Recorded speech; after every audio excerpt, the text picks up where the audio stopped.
풍성한 연휴 보내고 계십니까? 계속해서 전남 동부권 소식입니다. 전남 동부 지역의 주요 역과 터미널에서 어제 오후부터 시작된 귀경행렬이 추석 명절 사흘째의 논을 본격화하고 있습니다. 여수항 여객선 터미널을 통해 섬 고향을 찾은 18,000여 명의 귀성객들은 어제 오후부터 이른 귀경길에 오르기 시작했고 오늘 하루 섬 귀경객은 10,000여 명이 이를 걸로 예상됩니다. 도로공사 순천지사도 전남 동부권으로 연결되는 8개 요금소를 통과한 11만여 대의 귀성 차량들이 어제 오후부터 본격적으로 귀경을 시작했지만 현재 일부 구간을 제외하고 대부분의 구간에서 정체 없이 원활한 소통을 보이고 있다고 밝혔습니다. 한편 여수 세계 박람회장을 비롯해 오동도와 순천만 국가정원 등 주요 관광지마다 가족 단위 나들이객들이 찾아 추석 연휴를 즐겼습니다. 나흘 동안의 추석 연휴 시작하기 무섭게 막바지로 향하고 있습니다. 고향 집에서 만나는 포근함과 넉넉한 인심 덕분에 올해 한가위도 행복한 명절이 됐는데요. 이계상 기자가 보도합니다. 이른 아침부터 온 가족이 모여 차례상을 준비합니다. 해마다 이맘때면 어김없이 찾아오는 한가위 덕분에 3대가 한자리에 모여 즐거움을 함께합니다. 정성껏 준비한 음식을 차려놓고 가족들은 절을 올리며 조상의 음덕을 기립니다. 8남매를 뒀어요. 그래서 내내 다 와서 지금 추석 명절 지금 세우고 있습니다. 도심 공원 묘지에는 추석을 맞아 조상을 찾은 성묘객들의 발길이 이어졌습니다. 차례와 성묘가 끝난 뒤 마을 어귀에서는 한가위 잔치가 열렸습니다. 오랜만에 만나는 반가움에다 넉넉한 인심이 있어서 고향 마을은 언제나 정겹기만 합니다. 옛날에 어렸을 때 보기만 했던 거를 경매도 한번 쳐보고 하니까 생각보다 너무 재밌었어요. 나이가 들고 세월이 흐르면 기억력은 흐려지기 마련.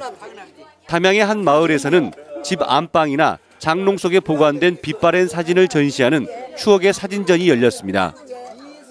40-50년 전 우리 희노애락을 함께했던 주민들을 다 한자리에 한번 모여보이게 하고 싶었고 또 그분들을 한번 보고 싶었어요. 고향에 대한 그리움으로 한 걸음에 달려왔던 귀성객들은 다시 바쁜 일상으로 돌아갈 준비를 합니다.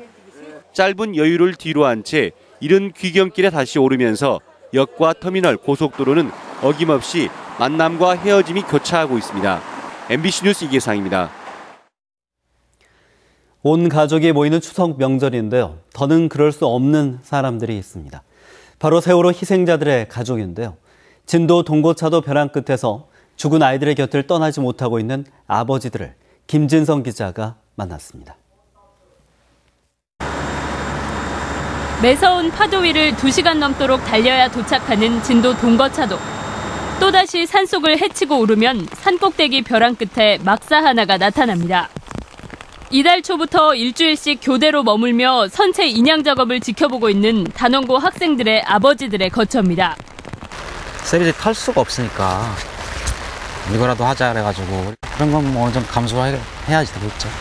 아빠니까, 부모니까. 겨우 1.6km 앞에 자식들을 삼킨 세월호가 가라앉아 있습니다. 직장도 더 이상 다닐 수 없게 된 아버지들을 더욱 힘들게 하는 건 고된 몸이 아니라 자식들이 숨져간 바다를 종일 바라보는 일.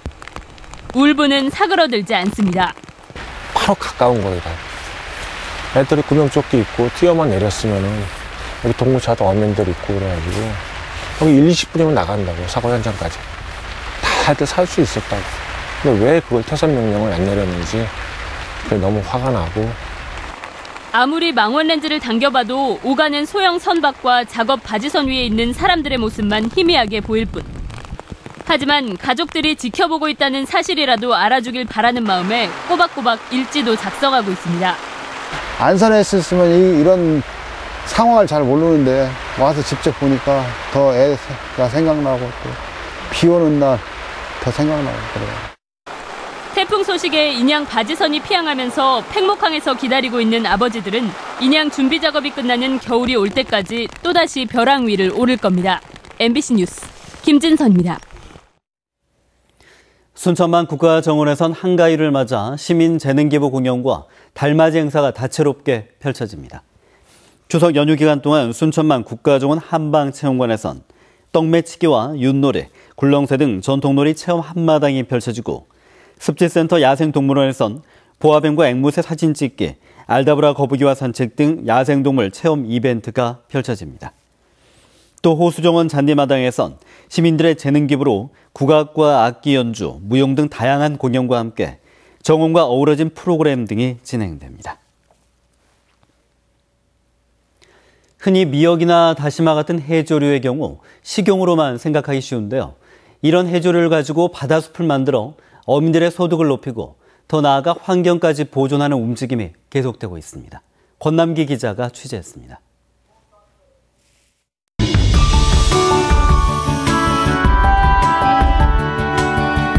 물결 따라 흔들리는 색색의 해조류 사이로 해를 지어 몰려다니는 물고기들. 육지의 숲과 같이 바닷속 해조류는 이산화탄소를 흡수해 온실가스를 줄이고 각종 생물의 서식처가 됩니다. 하지만 지구온난화로 인한 수온 상승과 함께 성게와 같이 해조류를 먹는 조식생물이 늘면서 우리나라 영해에선 매년 축구장 1,700개 면적이 사막화되고 있습니다. 제주도의 한 마을. 해녀가 직접 바닷속에 들어가 우묵가사리나 전복을 채취하는 이곳에선 바다 사막화가 곧바로 소득 감소로 이어졌습니다. 결국 지난 2010년부터 바다숲 조성 사업에 어촌계 전체가 참여했습니다. 어패류가 살라 그러면은 이제 기초가 있어야 되는데 그 기초 해중림 조성을 하는 것입니다. 그러니까 앞으로 그로 인해서 저는 그 소득이 점차 증가할 것으로 이렇게 기대하고 있습니다.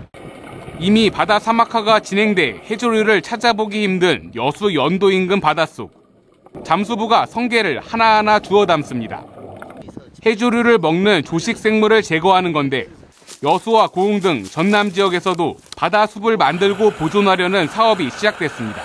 현장을 가장 잘 알고 있는 현장의 어민하고 같이 해야만 성공할 수 있는 방법이기도 합니다. 정부는 오늘 2030년까지 바다 녹화 가능 면적의 75%인 5만 4천 헥타르의 바다숲을 조성한다는 계획입니다. MBC 뉴스 권남기입니다. 어제 오후 3시 10분쯤 광양시 광양읍의 한 아파트에서 불이 나 집안 56제곱미터와 집기리 등을 모두 태우고 소방서 추산 2,800만 원의 재산 피해가 났습니다. 이 불로 아파트 주민 일부가 대피하기도 했지만 화재 당시 집안에 사람이 없어 인명피해는 발생하지 않았습니다. 경찰과 소방당국은 정확한 화재 원인과 피해 규모를 조사 중입니다. 올해 우리나라 연안에 내려졌던 적조특보가 모두 해제됐습니다. 국립수산과학원은 지난 26일 오후 7시를 기해 전남 진도군에서 경남 남해군까지 내려졌던 적조주의보를 해제하면서 올해 발령된 적조특보를 전면 해제한다고 밝혔습니다. 올해 적조는 지난달 2일 경남 통영시 연안에 처음으로 발생한 이후 전남 진도군에서 경북 울지군 해역까지 대규모의 적조가 56일 동안 지속됐습니다. 국내 어업 생산량 1위인 전남에 수산물 안전검사 장비가 단 한 대도 없는 것으로 나타났습니다. 새정치민주연합 황주홍 의원이 해수부로부터 제출받은 자료를 보면 올 들어 7월 말까지 국내 어업 총생산량의 57%인 8,800여 톤이 전남에서 생산되고 있지만 전남에는 수산물 안전성 검사 장비가 단 한 대도 없는 것으로 나타났습니다. 황 의원은 중금속 등 안전성 검사를 위해 전남에서 인천까지 택배 등의 방법으로 보내고 있는 실정이라며 지역에 편중 없이 검사 장비 지원이 확대돼야 한다고 지적했습니다. 지난 22일부터 사흘 동안 해남에서 열렸던 제25회 전남도교육감기 육상 경기대회에서 지역의 학생들이 뛰어난 기량을 선보였습니다. 도내 1,200여 명 학생들이 참가한 올해 대회에선 순천교육지원청이 종합 우승을 차지했고 광양과 여수지원청이 각각 2위와 3위를 기록하는 등 전남 동부 지역 학생들의 선전이 돋보였습니다. 한편 교육감기 육상 경기대회에선 전남시군에서 예선을 거친 학생이 참가했으며 스포츠 인재 발굴의 기회가 되고 있습니다. 광양시가 체류형 관광객 유치를 위해 숙박시설에 대한 브랜드화 사업을 추진합니다. 광양시는 객실 수 30실 이상, 모텔 29개소에 대해서 위생관리 실태와 지도 점검을 실시한 데 이어 로비와 개방형 안내 데스크, 또 간판 정비와 트윈 침대 설치 등 시설 정비에 대한 영업주의 참여 의지를 확인해 고품격 준호텔로 시설 정비 사업을 추진합니다. 시는 또 숙박업소 시설 정비 사업에 선정된 사업장에 대해서 사업비 1억 원 한도 내에서 시도비 5천만 원을 지원합니다. 아침 공개